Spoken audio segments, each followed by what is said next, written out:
कुमार सिंह, कान नाक गला रोग विशेषज्ञ। मेरा क्लिनिक का नाम शल्य ENT सेंटर है, जो पटना में कंकड़बाग के केंद्रीय विद्यालय के उत्तर में स्थित है। ये मेरा क्लिनिक यहाँ पर मैंने स्टार्ट किया था 2019 में, और उसके बाद से निरंतर काम चल ही रहा है। हाँ, यहाँ का है कि यहाँ पे पूरे बिहार से, या कहें कि बिहार के अगल बगल के स्टेट से भी पेशेंट आते हैं। काफ़ी ऑपरेशन वगैरह बाकी हुए हैं यहाँ पर। तो ठीक है, सुविधा हम लोग ENT से संबंधित सारी सुविधाएं हम लोग यहाँ उपलब्ध करा रहे हैं। कान की सर्जरी से लेकर के नाक के, गले की, टॉन्सिल, थायराइड, या कान की जो रूटीन पर्दे की हड्डी के ऑपरेशन होते हैं, वो सारे ऑपरेशन यहाँ पे हम लोग कर रहे हैं। और पेशेंट का प्यार दुलार मिलता रहता है, उन लोगों का आशीर्वाद से भी हम लोग अच्छा कर रहे हैं, बहुत सब कुछ बढ़िया चल रहे हैं। सर, जिस कान का ऑपरेशन जो किया है, यहाँ पे बहुत अच्छी व्यवस्था है कान का ऑपरेशन की। सर, क्या कुछ प्रिकॉशन दिया जाए सामने वाले मरीज को कहा जाए किस तरह प्रिकॉशन लिया जाए जिससे कान का ऑपरेशन करने की नौबत करना है? देखिए, कान का जो ऑपरेशन होता है मुख्यतः दो तरीके का होता है। एक तो होता है जिसको हम लोग पर्दे का ऑपरेशन कहते हैं, जिसमें हम लोग कान का जो सबसे बाहरी लेयर होता है, जो चदरा होता है कान का, उसको हम लोग बदलते हैं। उसमें छेद वगैरह हो गया तो हम लोग उसको रिप्लेस करते हैं। और दूसरा जो ऑपरेशन होता है वो कान के हड्डी का ऑपरेशन होता है, जिसमें पर्दे के अंदर की जो हड्डी होती है कान की, वो सड़ने लगती है, गलने लगती है। तो उसमें क्या होता है कि कान से एक तरह का मवाद आना शुरू होगा, और साथ ही साथ कान से बदबू आना शुरू हो जाएगा। इसके साथ ही साथ पेशेंट की सुनाई भी गिरने लगेगी।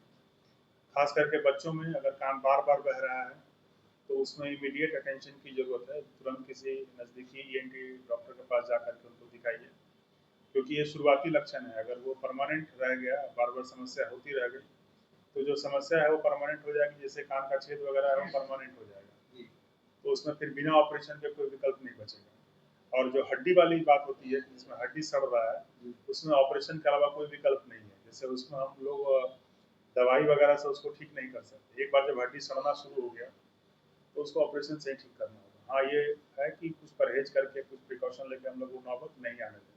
जैसे खास करके जिन बच्चों में बार बार सर्दी हो रही है, उन बच्चों को सर्दी खांसी से बचाना होगा। जिनका नाक बहता है या नाक जाम रहता है, वैसे लोगों में कान के पर्दे पर असर आ जाता है, क्योंकि बार बार वो नाक को खींचेंगे तो पर्दा भी अंदर की तरफ खिंचाना शुरू होता है, और वो अंदर जाकर बीमारी का रूप ले लेता है।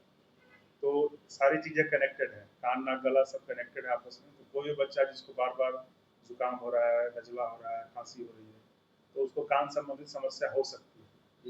तो जब आप डॉक्टर के पास जाते हैं तो एक बार जरूर उनसे रिक्वेस्ट करें कि सर इसका कान भी देख लीजिए, क्योंकि बच्चे को बार बार सर्दी हो रही है। तो प्रिकॉशन तो काफ़ी शुरुआत में ही करना पड़ेगा, जैसे बचपन में ही उसको ध्यान देने की जरूरत है। ये जो समस्या होती है सर, कान की जो समस्या होती है, क्या ये लाउड साउंड से होती है या फिर कुछ और भी कारण होते हैं सर? ये जेनेटिक होती है, कुछ कारण क्या है? जेनेटिक भी होता है, और लाउड साउंड से जो होता है, जैसे अचानक से बहुत तेज आवाज़ हुआ कान के सामने, या पटाखा फूटा, या गोली चल गई, उसके कारण भी हमारे कान का जो नस है वो अचानक से काम करना बंद कर देता है। तो सडन उसके कान की सुनाई गिर जाती है।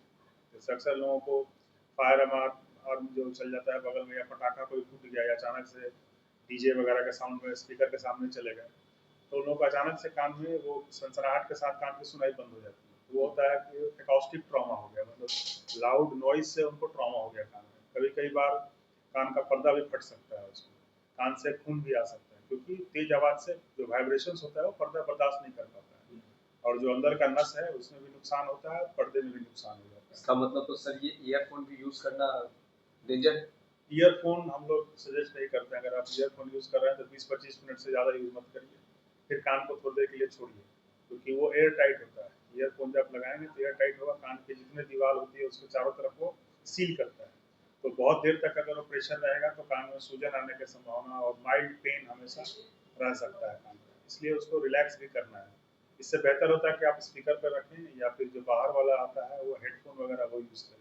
सर, किसी नदी तालाब में डुबकी लगाने के दौरान में जो लोग स्नान करते हैं तो उनमें कानों में पानी चला जाता है सर, और वैसे में वो दर्द करता है, तो क्या सब उसमें क्या प्रिकॉशन होना चाहिए? जैसे कान में अगर पानी चला जाता है तो उसमें जो कान का जो मॉइस्चर कंटेंट होता है, मतलब नमी आ जाती है कान के अंदर, तो नमी आने के बाद उस पर जो फंगस होते हैं वो ग्रो कर जाते हैं। जैसे बरसात के समय आप लोग देखा होगा कि दीवार पर एक लेयर चढ़ जाता है वाइट कलर का, जो फंगस होता है, तो वही फंगस हमारे कान में भी लग जाते हैं। तो वो उसको हम लोग ओटोमाइकोसिस कहते हैं। तो एक तरह का फंगस है जो कॉलोनी बनाता है, मतलब वो ग्रो करता है। 2 होगा, 2 से 4 होगा, 4 से 8 होगा, 8 से 16 होगा। वो बढ़ता जाएगा और कान पूरा भर देगा, उसमें काफ़ी ज़्यादा इचिंग होगी और वो केमिकल छोड़ता है, वो पर्दे को भी नुकसान पहुंचाता है। तो कान में पानी नहीं जाना चाहिए, अगर गलती से चला गया है, समस्या हो रही है, तुरंत किसी क्वालिफाइड ईएनटी डॉक्टर के पास जा करके उसको दिखाइए, जरूरत पड़ने पर कान को साफ करेंगे और दवाइयाँ चलेंगी, इससे आपका कान ठीक हो जाएगा। सर घरों के उपचार को लेकर के क्या कहते हैं, जो घर पे वो किसी चीजों को डाल करके, बड्स वगैरह को डाल करके कान से निकालना, ये सब? ये बिल्कुल हम लोग मना करते हैं, ये सब काम नहीं करिए, क्योंकि आप कितनी भी कोई भी चीज़ कान में डालेंगे तो खरोच करेगी कान के अंदर, खरोच के बाद वो जहाँ पे खरोच हुआ है वहाँ पे इन्फेक्शन होगा, पस आएगा, अब पस आने के बाद फिर ये फंगस लगना, इन्फेक्शन होना, बैक्टीरियल इन्फेक्शन हो जाना, ये सब एक साइकिल स्टार्ट हो जाएगा। तो उसको रोकने के लिए है कि आप कान में कोई तरह का चीज़ मत डालें, खास करके क्लिप आता है, जो मार्केट में ईयरबड आता है, वो भी बहुत लोग बहुत शौक से यूज़ करते हैं कि हम तो ईयरबड यूज़ करते हैं, वो काफ़ी ख़राब चीज़ है और हम लोग इसको बिल्कुल इनकरेज नहीं करते हैं, क्योंकि वो स्किन को आपको अब्रेड करता है, अब्रेजन करेगा और वहाँ पे घाव बनने की काफ़ी संभावना हो जाएगी। कई लोग आते हैं जो कान में इतना सूजन रहता है कि कान का जो छिद्र है वो दिखाई नहीं देता है, तो किया क्या था भाई, तो हमने कान को साफ किया था खुद से, तो नतीजा ये हुआ कि आपका जो कान का ओपनिंग है वो बंद हो जाता है, इतना सूजन आ जाता है। तो ये सब चीज़ें नहीं करनी चाहिए, अगर आपको समस्या है तो आप ईएनटी डॉक्टर से मिलिए। सर तेज ध्वनि को सुनने के उपरांत में सर किस किस तरह का समस्या पैदा हो सकता है, क्या क्या चीजें, दिक्कतें आ सकता है?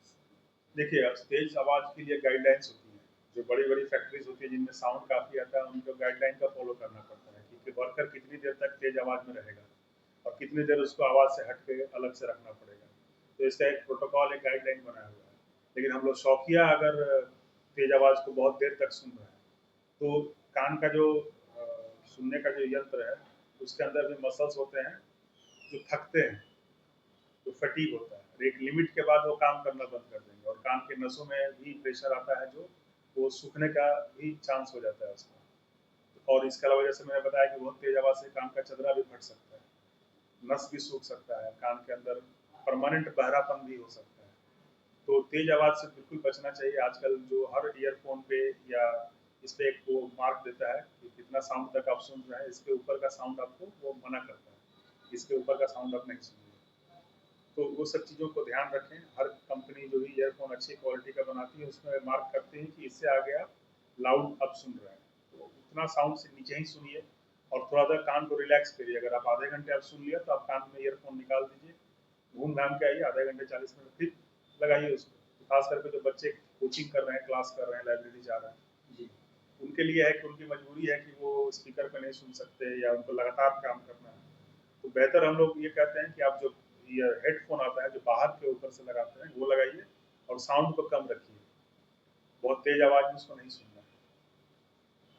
जिस तरीके से आने वाले समय में जिस तरीके से सर्द का मौसम जो बहुत ही भारी पड़ते जा रहा है लोगों के लिए, अभी जो मौसम आएगा वो भी ठंडा का मौसम आएगा, ऐसे में नाक और गला जो है वो पूरी तरह तरीके से वो पूरे से जिसको बोलते हैं जहाँ बीमारी को बढ़ते थे।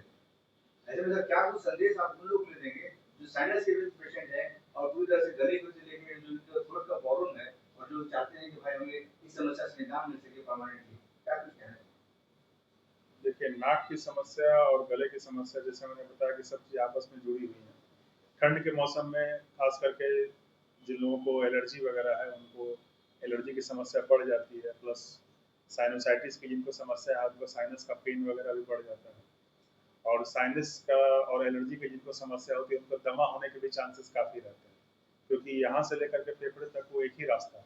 तो जिनको एलर्जी है नाक में उनको फेफड़े में दमा होने का भी शंका रहता है। तो वैसी चीज़ें जो आपकी सब चीज़ों को ट्रिगर करती हैं, मतलब उकसाती हैं, उन चीज़ों से बचना है। जैसे कि ठंडी हवा हो गई या धूल गर्दा हो गया या कोई पुराना पर्दा है, कोई वहाँ पे झाड़ दिया, तो कोई कारपेट उठा के कर दिया, तो डस्ट जो है वो एक ट्रिगर फैक्टर होते हैं एलर्जी के, उसको हम लोग एलर्जन कहते हैं, मतलब उनके कारण से एलर्जी का जो साइकिल है वो स्टार्ट हो जाएगा। तो जैसे आपको लगे कि वहाँ पर कोई धूल का काम हो रहा है, यहाँ पे कोई डस्ट है, तो नाक पे तुरंत कपड़ा रख लें और वहाँ से हट जाए, क्योंकि अगर नाक में चला गया तो आपको परेशान कर देगा। और जिनको साइनोसाइटिस की समस्या है, तो साइनोसाइटिस कई तरीके की होती है। मांस वाले साइनोसाइटिस होते हैं जिसमें अंदर में पॉलिप बन जाता है, नाक के अंदर मांस भर जाएगा, नाक से सांस नहीं आएगा। तो उन लोगों को नाक से सांस नहीं आता, मुंह खोल के सांस लेते हैं और उनका जो आवाज़ होता है वो भी एक नेजल उसमें कंपोनेंट रहता है, मतलब लगेगा कि नाक से बोल रहे हैं वो, क्योंकि हम लोग का जो बनावट है चेहरे का वो साइनसेस के कारण हम लोग का चेहरा हल्का होता है। साइनसेस क्या है कि हमारे चेहरे की हड्डियों के अंदर एक खुला स्पेस होता है गुफा की तरह, जिसके अंदर हम लोग का जो एयर है वो रेजोनेट करता है, वाइब्रेट करता है, तो इससे साउंड की क्वालिटी अच्छी आती है। अगर साइनसेस से मांस भर जाएंगे तो हम लोग का साउंड की जो क्वालिटी है वो घट जाएगी और एक नेजल वॉइस आना शुरू हो जाएगा। तो वैसे पेशेंट को जिनको मांस वाला साइनसाइटिस है उनको ऑपरेशन की जरूरत पड़ सकती है, क्योंकि एक बार अपने ईएनटी सर्जन से जाकर मिलना होगा कि दिखा लें कि मांस है किस तरह मांस फैला हुआ है। और साइनोसिस के बीमारी के लिए जो गोल्ड स्टैंडर्ड टेस्ट होता है वो होता है सीटी स्कैन। जी तो नाक का सीटी स्कैन करा करके हम लोग एक मैप तैयार कर लेते हैं कि यहाँ कहाँ तक बीमारी फैला हुआ है, कहाँ तक हम लोग को ऑपरेशन की अगर जरूरत पड़ी तो जाना पड़ेगा, या फिर ये केवल दवाई से मेडिकेशन से हम कंट्रोल कर पाएंगे इसको। और जो बिना मांस वाली साइनस की बीमारी है उसमें हम लोग मेडिकेशन से उसको कंट्रोल करने की कोशिश करते हैं। तो सर। एक परहेज है कि सबसे इम्पोर्टेंट है कि परहेज से रहिए और जिन चीज़ें से आपको एलर्जी है उन चीज़ों से दूर रहिए। सर एक बहुत ही इम्पोर्टेंट सवाल है कि जैसे अभी सर्द के मौसम बिल्कुल जैसा आने वाला है, ठंड से बचाव के लिए क्या कुछ करें? एक बेहतर एक सुझाव।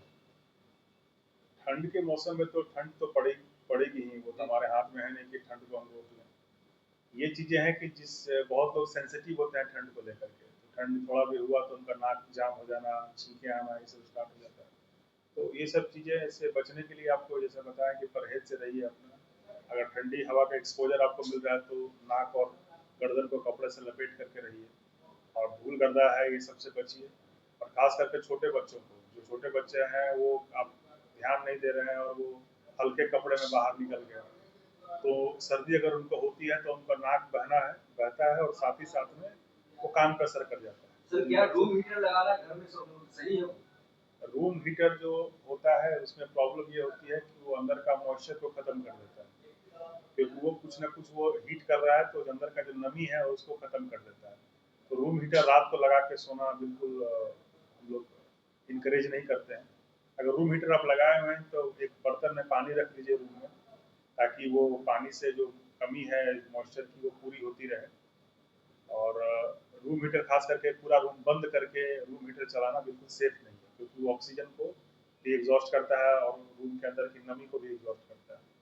तो इनकरेज हम लोग नहीं करते हैं रूम हीटर लगा करके। इस वजह से लोग जो है वो ठंड से बचने के लिए रूम हीटर लगाते हैं कि भाई उनको लगता है कि रूम हमारा गर्म हो गया, हम भी गर्म हो गए, ठंड से हम बच रहे। क्या ये अवेयरनेस की कमी है या फिर क्या ये हाँ सही नहीं, है? कंफर्टेबल तो लगता है, रूम टेम्परेचर बढ़ा देता है वो अच्छा लगता है, लेकिन तुरंत बंद कर दीजिए। रात भर जैसे आप सोए हुए हैं, रूम हीटर चल रहा है तो सारा आपका दरवाजा खिड़की बंद है, तो अंदर अंदर का जितना ऑक्सीजन है प्लस जितना भी वो मॉइस्चर है वो सब वो एग्जॉस्ट कर ले। सुबह आप उठ के देखेंगे कि आपका नाक या मुंह सूखा हुआ है, क्योंकि नमी है नहीं रूम के अंदर। तो ये चीजें वो बर्न करता है, जैसे वो हीट है तो हीट कुछ ना कुछ बर्न करता रहेगा अंदर में, प्लस जो जहरीली गैस है वो रूम में जमा हो रही है। तो जैसे आपका थोड़ी देर के लिए चलाया आपने, रूम कंफर्टेबल हो गया तो उसको बंद कर दीजिए। और बाकी अपना जो है अपने जो गर्म कपड़े हैं उनको पहन करके सोइए। सर आपके क्लिनिक में सर उन लोगों के लिए क्या कुछ योजना रखा है आपने जो बिल्कुल निसहाय हैं, जो गरीब हैं और जो चाहते हैं कि आपके यहाँ से बेहतर इलाज उनका आगे जाए, स्वस्थ हो गए? देखिए हमारे क्लिनिक पर हम लोगों ने जो अभी आयुष्मान भारत से भी ऑपरेशन स्टार्ट किया है, जिनके कारण जिनके पास कार्ड है आयुष्मान का वो लोग हमारे पास आते हैं तो उनका भी हम लोगों ने ऑपरेशन भी स्टार्ट कर दिया है। और इसके अलावा में जो हमारी सुविधाएं हैं वो हम लोग काफ़ी रियायती दर पे भी काम कर रहे हैं। और ऑपरेशन वगैरह भी होते हैं जो बाकी कॉरपोरेट्स वगैरह में या बड़े हॉस्पिटल्स में जो रेट्स हैं जी उसके हम लोग आधे में या एक तिहाई के रेट में हम लोग ऑपरेशन कर रहे हैं। कोई भी कॉरपोरेट हॉस्पिटल होता है वहाँ पे आपको सुविधाएं मिलती हैं, लेकिन ऑपरेशन आपको कोई सर्जन नहीं करेगा। ऐसा नहीं है कि कोई बिल्डिंग आपका आपका ऑपरेशन करेगा। जी जी तो सुविधाएं रहती हैं उसका पैसा लगता है। और हमारे पास क्या है कि हमारे पास एक टीम है जो भी उतने ही क्वालिफाइड है, उतने ही उपकरण लेके हम लोग भी ऑपरेशन कर रहे हैं। और पेशेंट के अगर खर्च की बात करें तो उसकी एक तिहाई में या 40% के आसपास में हम लोग वो ऑपरेशन कर दे रहे हैं। और पेशेंट भी काफ़ी संतुष्ट है हमारे, क्योंकि जो सर्विसेज हैं उनको इतना लंबा घूम के डॉक्टर के पास नहीं आना पड़ता है। हमारी क्लिनिक में होकर डायरेक्ट आके हमसे बात कर सकते हैं, पूछ सकते हैं, समझ सकते हैं। क्योंकि कॉर्पोरेट हॉस्पिटल्स में ये प्रॉब्लम है कि डॉक्टर के पास जाने के लिए उनको एक लंबा प्रक्रिया से गुजरना पड़ता है। और जितना रियायती दर में कितना पेशेंट होते हैं जो काफ़ी असहाय होते हैं, बहुत मजबूर होते हैं, उनका हम लोगों ने न्यूनतम दर में भी ऑपरेशन किया हुआ है। मतलब कुल मिलाकर बात ये होगा कि यहाँ पे निःसहाय और गरीब जो है वो अपनी वजह से यहाँ आ सकते हैं, निसंकोच आ सकते हैं बिल्कुल, और बेझिझक यहाँ से अपना सफल इलाज करवा सकते बिल्कुल। हैं। अब दर्शक अब जानना चाहते हैं सर यहाँ का एड्रेस और कॉन्टैक्ट नंबर। मेरा क्लिनिक जो है, मेरा फिर से मैं अपना परिचय दे देता हूँ। मेरा नाम डॉक्टर सोनू कुमार सिंह है। मैं कान नाक गला रोग विशेषज्ञ हूँ। मैं एनएमसीएच, पटना के एनएमसीएच में भी मैं काम किया हूँ।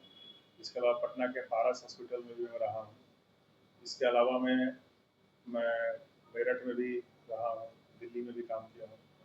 और यहाँ पर पटना के बड़े बड़े कॉर्पोरेट हॉस्पिटल्स में भी मैं एज ए कंसल्टेंट जाता हूँ, वहाँ पे अपनी सेवाएं दे रहा हूँ।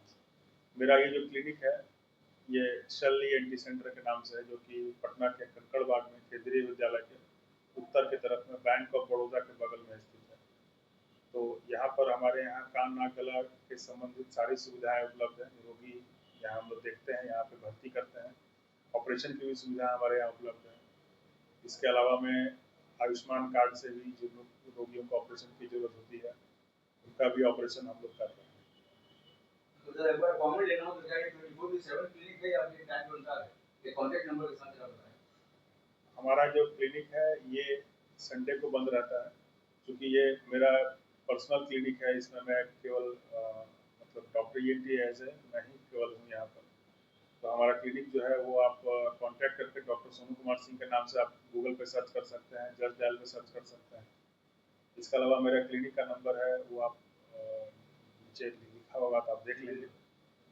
सर और जिस मेरा तरीके से अभी जो समय है, जो छठ महापर्व जो बिहार का बहुत बड़ा महापर्व है, तो ये शुभकामना संदेश है कि अपने पूरे एनडी परिवार की तरफ से बिहार पूरे पटना वासी, पूरे बिहार वासी, पूरे भारत वासियों को छठ पर्व।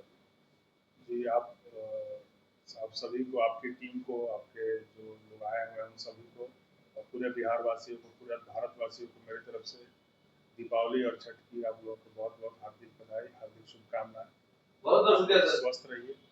बहुत बहुत शुक्रिया, बहुत बहुत धन्यवाद, बहुत बहुत शुभकामनाएं।